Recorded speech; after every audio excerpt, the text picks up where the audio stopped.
Welcome to Suman TV. నేను మీ విజయ్ని. ముస్లింలు ఎంతో పవిత్రంగా భావించే అజ్మీర్ను జీవితంలో ఒకసారైనా దర్శించాలి అనుకుంటారు. అలాంటి ముస్లిం సోదరి మనులకు ఒక పారిశ్రామికవేత్త నేనున్నాను అంటూ ముందుకొచ్చాడనమాట. అతని పేరే అమర్నాథ్ గారు. ₹1 కోటి వరకు విరాళం అందించారు. వాళ్ళని అడిగే తెలుసుకుందాం ఎందుకు ఈ విరాళం ఇంత అందజేస్తున్నారు. మనమే దగ్గరుండి తెలుసుకుందాం.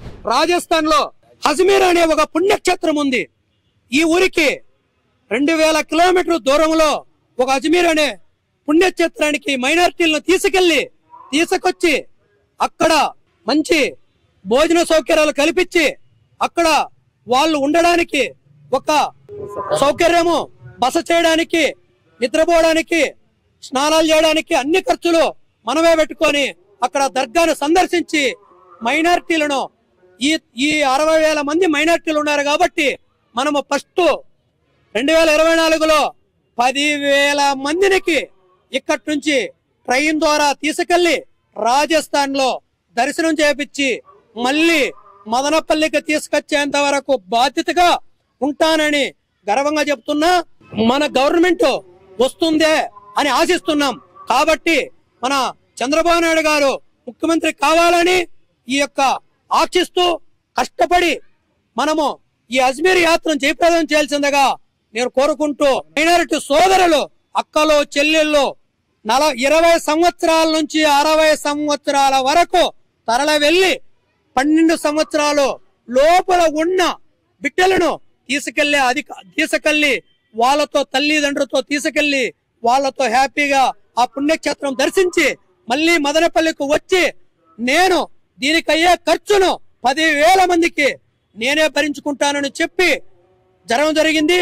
ఈ రోజు ₹1 కోటి విరాళంగా మన ఇది అజ్మీర్ నుంచి పిలిపించిన హజరత్ గారికి అక్కడ ఉన్న విశేషాల గురించి అన్ని వినడం జరిగి మన మహబూబ్ బాషా బెంగళూరు వారు ట్రావెల్స్ యజమానికి మనము వీళ్ళందరినీ తీసుకెళ్లడానికి ₹1 కోటి ఈ రోజు సొంత నిధులు, హిందూ ట్రేడింగ్ కంపెనీ నిధులతో అతనికి మన మహబూబ్ బాషా గారికి ₹1 కోటి విరాళం జరగడం జరిగింది.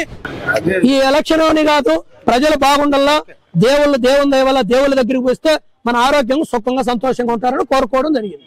చంద్రబాబు నాయుడు గారు మన పవన్ కళ్యాణ్ గారు ఏ పార్టీకి టికెట్ ఇచ్చినా మేము చేయగలుగుతాం. ఎవరికి టికెట్ ఇచ్చినా, ఏ అభ్యర్థి టికెట్ ఇచ్చినా మాకు ఇబ్బంది లేదు. నా వంతు సహాయము, నా కష్టముతో నాది ఒకటే ధ్యేయం, చంద్రబాబు నాయుడు గారు, పవన్ కళ్యాణ్ గారు ఎవరో ఒకరు మాకు ముఖ్యమంత్రి కావాలి. हम लोग एक ऐसा प्लान किया है, सब माइनॉरिटीज का मदनपल्ली में जितना भी आदमी लोग है, कम से कम 5 से 10 हजार आदमी लोग को जो अजमेर शरीफ का जियारत करना चाहता है उन लोग को हम लोगों ने एक प्लान किया है। ट्रेन में ग्रुप टिकट बुक करके इधर से अजमेर शरीफ तक जाके उधर जियारत कराने का, उसका जितना भी खर्चा होएगा आके जाके आने तक वो हम लोग ही भरेगा। ऑलरेडी उसके लिए पेमेंट मेरे हाथ में दे दिया है। मैं एक आदमी लोग को मोतबर करेगा, उन लोग को आधार कार्ड सबमिट करेगा तो हम टिकट कराएगा। इंशाल्लाह कल परसों में हम लोग डिक्लेयर करेगा कभी है करके, वो काम हो जाने के बाद में हम अजमेर शरीफ की जियारत कराएंगे। Point number 1। दूसरा पॉइंट ये है कि अगर चंद्रबाबू नायडू अगर सीएम हो जाएंगे तो हमारा इनको जीत जाएंगे, तो हम लोग एक प्लान बनाया है, हर साल 40 से 50 आदमी को हम लोग उम्रा और हज का जियारत कराने के लिए मक्का मदीना भेजने के लिए इरादा किया है। इसके लिए सब लोग से गुजारिश है, सब लोग जाके अजमेर के ख्वाजा के दरबार में दुआ करो कामयाबी के लिए इंशाअल्लाह। చాలా సంతోషంగా ఉంది మాకు వెళ్ళడానికి. మేమంత ఖర్చు పెట్టి వెళ్ళలేము. మేము చాలా సంతోషంగా ఉంది వెళ్ళడానికి, ఫ్యామిలీతో వెళ్ళాలనేసి. మీ ఫ్యామిలీ నుంచి ఎంతమంది వెళ్తున్నారు? ముగ్గురు వెళ్తున్నాము. మా హస్బెండ్. పవిత్ర స్థలం అంటారు కదా, చాలా అది పోవాలంటే చాలా ఇది ఉండాలి వెళ్ళడానికి. ఈ మా మందిరం యొక్క స్పెషాలిటీ ఏంటి? అక్కడ పోయి రావాలంటే అదృష్టం ఉండాలి.